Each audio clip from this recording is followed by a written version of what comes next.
সুনা মসজিদের সামনে যখন আপনারা আসবেন তখন দেখবেন যে সামনে এইরকম কবর আছে।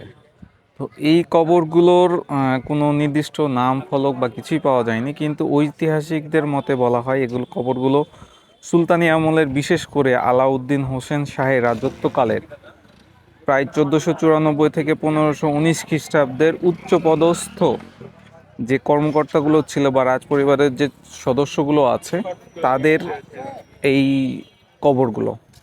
যদিও সুনির্দিষ্টভাবে প্রতিটি কবরের যে নাম ফলকগুলো কিন্তু কিছুই লেখা নাই, যেখান থেকে আমরা বুঝবো যেগুলো কাদের। কিন্তু এগুলো স্থানীয় ইতিহাসে এগুলো বড়দের কবর বা সুলতানি আমলের রাজকীয় কবর হিসেবে অভিহিত। কিন্তু এগুলো তেমন কোনো সংরক্ষণের ব্যবস্থা করা হয় না। সামনেই দেখছেন অনেকে বসে আছে, আর ওপেন গ্রাউন্ড, সামনে আবার হচ্ছে বাথরুম। তো এগুলো আমাদের সংরক্ষণ করা দরকার, যাতে ইতিহাসগুলো আরও বোঝা যায় যে আসলে এগুলো কাদের কবর।